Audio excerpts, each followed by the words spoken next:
अस्सलाम वालेकुम नाज़रीन, चौधरी दी बैठक के साथ आपका मेज़बान नदीम चौधरी आपकी खिदमत में हाजिर है। जैसा कि आपको मालूम है कि इस प्रोग्राम में हम मुख्तलिफ़ लोगों के ख़यालात, उनके इंटरव्यूज़ और उनके बारे में कुछ ऐसी बातें जानने की कोशिश करते हैं कि जो आपको मालूम नहीं होती और जो आप जानना चाहते हैं, क्योंकि पसे पर्दा और सरे पर्दा ये दोनों चीज़ें अलग अलग होती हैं। तो हम कोशिश करते हैं कि कुछ छुपे हुए गोशों को बेनकाब किया जाए। तो आज हमारे साथ बरखा टीवी और बरखा प्रोडक्शन की CEO गदर शाह मौजूद हैं। तो हम उनसे पूछेंगे इस मकाम तक पहुंचने के लिए उन्हें क्या कुछ करना पड़ा। तो मिलते हैं गदर शाह से। अस्सलाम वालेकुम। वालेकुम अस्सलाम। शाह जी क्या हाल है?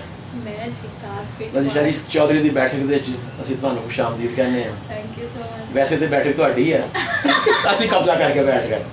चलो कोई गल नहीं, लोग पहचानते नहीं मेरी बैठक। अच्छा शाह जी, पहले आर्टिस्ट हो जी कुछ अरसा, किस तरह ख्याल आया कि तुसी ये प्रोडक्शन हाउस और फिर नाल अपने चैनल भी शुरू कर लो? मतलब किस तरह सोच है? बड़ा महंगा प्रोसेस है। बहुत महंगा। आपको तो ज़्यादा आइडिया है इस बात का कि कितना महंगा मैंने ये काम सीखा है, क्योंकि ये आसान चीज़ें नहीं है।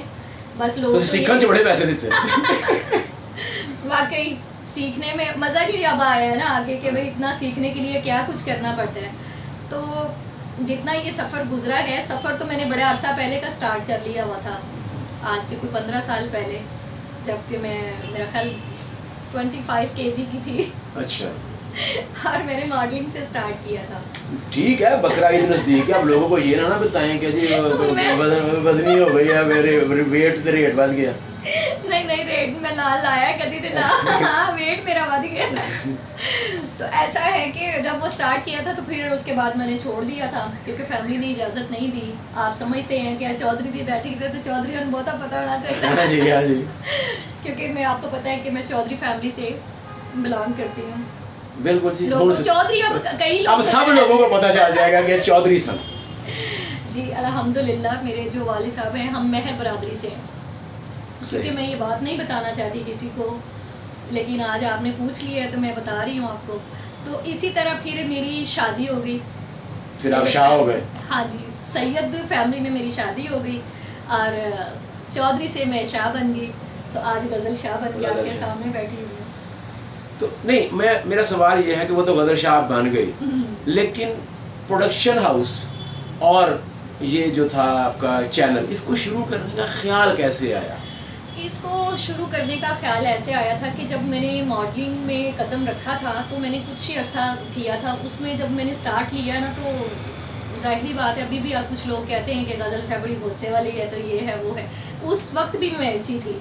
जब आपको पता है मॉडलिंग में बंदा सीधी सीधी बातें कर रही, मेरे पास तो बड़ी स्ट्रेट फॉरवर्ड सीधी बातें कर। तो ऐसा था कि जब मैं मॉडलिंग में गई थी तो वहाँ पर मैंने देखा कि हर बंदा, एक बंदे ने मुझे वहाँ पर टच करने की कोशिश की, लेकिन मेरी उसके साथ मुंह मारी क्या हुई, हाथापाई भी हो गई। तो उसने मुझे ये बात कि अगर तुम इतनी अच्छी हो तो तुम यहाँ लेने क्या आई हो, ये फील्ड ही इस तरह की है, ये वो फलान। तो मैंने कहा ज़रूरी नहीं है कि इंसान ये काम करके ही आगे जाता है, अगर मेरे में टैलेंट है तो मैं आगे चली जाऊँगी। खैर हमारी काफ़ी हुई, मैं चली गई वहाँ से, मैं रोते हुए चली गई। तो खैर उसके बाद मैंने सोचा कि मुझे कई दफ़ा फ़ोन भी आए, कॉल्स भी आए, मैंने कहा भाई मैंने नहीं। फिर एक बंदा था मुझे, उसने, वो भी सहाफ़ी था, उसने मुझे ये मशवरा दिया कि बेटे तुम मेरी बेटियों को, जैसे तुम बहुत छोटी हो, तो बेटा ये कल जो तुम्हारी फ़ाइट हुई है यहाँ पर, ये इसी तरह आपको, ये तो भी एक लड़का था ना, आपको आगे हर जगह पे ऐसा बंदा मिलेगा। अगर तो आप अच्छे ख़ानदान से हो तो यहाँ से ही वापस चली जाओ, जो आपका शूट वगैरह हो गया है या जो भी है, आपने घर से इजाज़त ली थी। मैंने कहा नहीं, मैं तो चोरी कर रही थी। उन्होंने कहा बुरी बात है, फिर आप ना करो, आप छोड़ दो। मैंने कहा ओके ठीक है, मुझे आप मेरे वो एल्बम वगैरह जो चीज़ें हैं मुझे वापस करवा दें, मैं कभी नज़र नहीं आऊँगी आपको। खैर वो मेरे अंदर एक शौक़ था कि मैं शुरू से चाहती थी कि मैं एक अच्छी आर्टिस्ट बनूँ, लेकिन वो जो मैंने आपको बताया कि वहाँ पर ये मसला हो गया। खैर मैंने नहीं किया, फिर छोड़ दिया, फिर शादी हो गई। फिर कुछ ऐसा मसला हुआ कि 7-8 साल बाद मुझे फिर से ये फील्ड ज्वाइन करना पड़ी। मतलब वो जो शौक का कीड़ा था उसमें फिर वो अंदर ही था, वो इसलिए अंदर था कि मैं थोड़ा सा मेंटली तौर पर डिस्टर्ब हो चुकी हुई थी। तो मैंने ये प्लान किया, क्योंकि जो मेरी फ्रेंड्स थी उनके साथ तो मैं टच में थी, तो उनके साथ बात, वो एक दिन मुझे एक फंक्शन पे ले गई, कहती आओ चलते, क्यों का एक इवेंट था, वहाँ पे मैं गई। वहाँ पर जब मैं गई, मैं तैयार श्यार हुई थी, तो मुझे लुक वाइज देख के लोग कहते थे कि ये आर्टिस्ट है। तो मुझे वहाँ पर किसी ने बताया, तो मैंने कहा ठीक है। वो कहते कि आप आर्टिस्ट हैं, मैंने कहा नहीं मैं आर्टिस्ट नहीं। कहा नहीं आप आर्टिस्ट, आपको कहीं देखा हुआ है। मैंने कहा नहीं सॉरी सर, मैंने कहा मैं नहीं करती। तो वो अब सारे वहाँ कुछ और लोग भी थे, मैंने उनको देखा जो जिस वक्त मैंने शूट करवाया था उसी दौरान जो लोग थे, लेकिन थोड़े बूढ़े हो गए थे। मैंने उनको पहचान लिया, पहचान के मैंने उनको बताया कि मैं ऐसे ऐसे, आपका नाम ये है। वो बड़ा खुश हुए। अभी भी वो लोग मेरा इंटरव्यू देखेंगे तो कहेंगे बिल्कुल ये लड़की ने हमें कहा था। फिर इसी तरह करते करते वो मैं अक्सर 1-2 दफ़ा गई। तो मेरा ब्यूटी सैलून है, बरखा ब्यूटी सैलून जो है मेरा, तो वहाँ पर उन्होंने मुझे कहा कि आपकी इसके पब्लिसिटी होगी, आप शोज़ में थोड़ा स्पॉन्सर करेंगे वो फला। तो मैंने कहा ठीक है। वो फिर काफ़ी, आपको पता है काफ़ी जगहों पे मैंने स्पॉन्सर किया, मैंने जाना। वो मैंने सवाल मैंने करना था वो वाला, तो जो आप खुद ही शुरू हो गए। लेकिन मैं उसमें एक चीज़ मतलब आपसे पूछना चाहूँगा, ये लोगों के पहला तजर्बा जब आपने किसी के साथ मिल के, मैं नाम नहीं लूँगा, हमारे बहुत अच्छे दोस्त हैं, किसी के साथ मिल के आपने एक शो करवाया और उसके बाद आप रोती रहीं, मैं मतलब इसका गवाह हूँ, वो क्या था? वो फर्स्ट आपका एक्सपीरियंस था एक शो, उसके बाद आपने अहद किया था कि मैं किसी के साथ पार्टनरशिप में नहीं करूँगी, अगर करूँगी तो अकेले करूँगी। हाँ, तो क्या तजर्बा था? मैं बंदे का नाम नहीं पूछूंगा क्योंकि मतलब ऑब्वियसली वो हमारे दोस्त भी हैं, लेकिन हुआ था एक दफा नहीं हुआ मेरे साथ, वो आपके सामने। मैं पहले तजर्बे की बात कर रहा हूँ। साथ थे ना, तो थोड़ा सा आइडिया हो गया, मगर उससे पहले मैंने काफी लोगों को स्पॉन्सर किया। बस ये था लोग फ्रंट सीट पे बिठा देते, मैं समझती थी स्पॉन्सरशिप इज समथिंग डिफरेंट। वो तो आपने प्रॉपर्ली शो किया, बिल्कुल वो किया था। वो आपका पहला शो था एज ए ऑर्गेनाइजर। वो मेरा इतना बैड था कि मुझे समझ ही नहीं आई थी कि मेरे साथ, आपको पता है मैं वैसी बेहोश हो गई थी बैक स्टेज पे कि ये मेरे साथ क्या हो रहा है। हालांकि वो कहते हैं ना, किसी की मेहनत कोई उठा के उसको हाईजैक करे तो ये अच्छी बात नहीं है। तो फिर वो बहुत बुरा था कि कोई किसी के ऊपर भरोसा करके चले और वो उसको इस तरह उसके साथ चीट करे, तो ये अच्छी बात नहीं है। तो उसके बाद मैंने अहद कर लिया था, आपको भी मैंने बताया था कि जौहर साहब बस। और उस दिन ऐसा भी हुआ था कि मैं घर आ गई रात के 2:10 बजे, हमारा इवेंट ख़त्म हो गया था और मैं 3 बजे तक, मुझे अल्लाह जानता है, रोज़ी की जगह पे बैठी, मुझे दिखाई नहीं कुछ दे रहा था।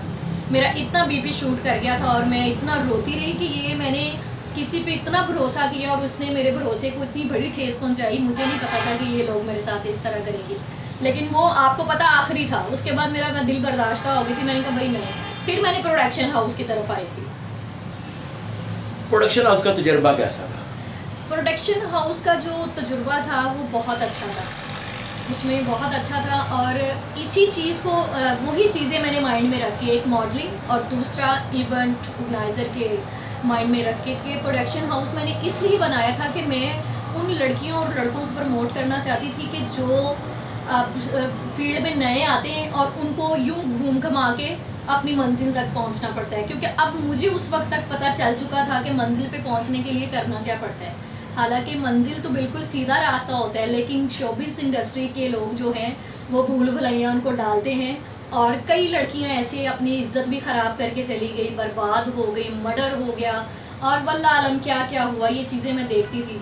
मैंने ये माइंड में रखी थी बात कि मैं इंशाल्लाह ताला जो भी लड़की आएगी या लड़का आएगा उनको मैं हक, जो देखें कोई ऐसा कोई प्रोडक्शन हाउस ऐसा नहीं है कि जिसमें पैसे ना लेते हों। अगर कुछ है वो लाखों रुपए की बात करते हैं, ठीक है, और कुछ लोग हैं वो हज़ारों की बात करते हैं, लेकिन कुछ जो है वो लोग सिर्फ टैलेंट को देखते हैं कि अगर लड़की या लड़के में टैलेंट है तो उसको प्रमोट करना चाहिए, उनका साथ। आपने भी बहुत सारे लोगों को प्रमोट किया, इसी तरह मेरा भी ये माइंड था कि मैं करूं, और मैंने किया भी है लोगों को। मैंने अगर खुद कुछ अरसा बंद रखा था, जब मेरे भाइयों की डेथ हुई थी तो मैंने आगे लोगों को हायर किया और वहाँ पर अपनी तसल्ली से कि इनको कोई कुछ ना कहे। हाँ, लड़की लड़का अपनी मर्ज़ी से जो मर्ज़ी किसी से ताल्लुक़ बनाए, लेकिन मैं उनको बता देती थी कि वो चाहे मेरे जितने होते थे या जितने भी, मैं उनको कह देती कि ये रास्ते पे जा रहे हो तो ये होगा। मेरी पहली बात ये होती है कि ये काम आप करने लगे हो, इसमें ये भी होगा, ये भी होगा, ये भी होगा, ठीक है। क्योंकि अब मैं खुल के ये क्योंकि मैं भी इसी इंडस्ट्री में हूँ, मैं इसको बेनकाब नहीं करना चाहती, लेकिन मैं उनको गाइड कर देती थी। अगर कल को आपके साथ ऐसा इशू खड़ा होगा तो आपने मुझे नहीं कहना कि कल को आप मेरी ज़ात पे उंगली उठाएंगे। गज़ल शाह हमें लेके आई थी, गज़ल शाह ने हमें भेजा था। तो इसी तरह फिर साथ ही आपको पता है मेरे भाइयों की डेथ हो गई, तो मैं उसमें तो इतना सदमे में थी, मैंने फिर ये बिल्कुल सारा कुछ बंद कर दिया था। कि नहीं वो ऐसे, अब आपको पता है इंसान घबरा जाता है, तो फिर इसी तरह वो शौक ख़त्म। अच्छा, आप पे एक इल्ज़ाम लगा था कि जी, और कोई आपकी जो थी ऑडियो वो भी मतलब वायरल हुई थी, हमने सोशल मीडिया पे उसको देखा था, और इल्ज़ाम भी काफ़ी वो सर्कल करता रहा मुख्तलिफ हलकों में कि आप भी पैसे लेती हैं लोगों से और उनको जो है वो पैसे लेके मतलब आप काम करवाते हैं। जी बिल्कुल। इल्ज़ाम बड़ा गंदा सा और छोटा लगाया था, मुझे खुद को शर्म आई, बल्कि उनको ही आपने देखा होगा कि वहाँ पर हर बंदा लानत उनको ही दे रहा था कि लानत है, लानत है, लानत है, हर एक ने उनको कहा था। क्योंकि कोई भी ऐसे, आपको फर्स्ट ऑफ ऑल मैंने ये बात की थी कि इंडस्ट्री में आने के लिए पैसा लगाना बहुत ज़रूरी चीज़ है, ठीक है। अगर आप पैसा खुद पे नहीं इन्वेस्ट करेंगे तो लोग यहाँ पर नहीं जानते। आजकल टैलेंट मेरा ख्याल बहुत कम, मैं साफ बात करूँगी, लोग टैलेंट नहीं देखते, खूबसूरत लड़की देखते हैं, खूबसूरत लड़का देखा जाता है, या पैसे लगाने वाले बंदे को आगे किया जाता है। मैंने आपको पहले बताया कि लाख रुपए लेके लोग जो काम करवाते थे ना, मैं उनको चंद हजार रुपए में, मतलब कि आप ग्रूम करती थी उनको, मैं सिर्फ 5000 रुपीज़ उनसे लेती थी। और मैंने जैसे जैसे उन्होंने मुझसे पूछा, मैंने उनको गाइड कर दिया। जो मेरी रूटीन थी, मैं क्योंकि मैं प्रोडक्शन हाउस में, मैं पोर्टफोलियो भी, आप मुझे बताएं पोर्टफोलियो जो है कितने का बनता होगा? जी, मतलब मुख्तलिफ रेट्स हैं, लेकिन 15-20 हज़ार एक नॉर्मल, ठीक है। उसमें मैंने पोर्टफोलियो भी उनको बना के देना था, उसमें मैंने उनको उनकी पब्लिसिटी करनी थी, वीडियो बनानी थी, पता नहीं क्या क्या, मतलब कि मैं उनको पूरा ग्रूम करती थी। तो फिर तो मतलब ये तो फिर पैसे लेने वाली बात तो ना हुई। हाँ, तो मैंने, उन्होंने कह दिया कि गजल शाह पैसे लेती है ये वो। मैंने कहा शुक्र करो। मैंने उनको ये भी कहा, उसने कहा मैडम 5000 बहुत ज़्यादा है। मैंने कहा भाई 15-20 हज़ार रुपये लेते हैं, लेकिन आप स्टूडेंट हैं तो मैं आपसे 5000 लूँगी। तो इसी बात को उठाया गया। मैंने कहा हाय, मुझे पहले पता होता मेरी इतनी बदनामी होनी, मैं ज़रा बड़ी रकम बता देती। तो अच्छा गजल, अब आप का आगे जो प्लान है जी, वो क्या है? आगे अभी आपको पता है बरखा टीवी में चला रही हूँ, ठीक है, 1 साल हो गया मुझे, और इंशाल्लाह ताला मेरे आने वाले वक्त में वो जो आज से 3 साल पहले जो मैंने काम किया वो मेरा एक शौक़ था, ठीक है, लेकिन 2 ईयर से ये मेरा शौक़ नहीं है, अब ये मेरी ज़रूरत बन चुकी हुई है कि मैं अब ये आपका प्रोफेशन। हाँ जी, ये मेरा प्रोफेशन है। अब इसको मैं दिलो जान से, आपने देखा कि एक टाइम था कि मैं कैमरे के सामने भी नहीं खड़ी हो सकती थी, आप भी मुझे सिखाते होते थे कभी। तो ऐसा है कि अब मैं ये सोचती हूँ कि अब मैंने ये काम करना है।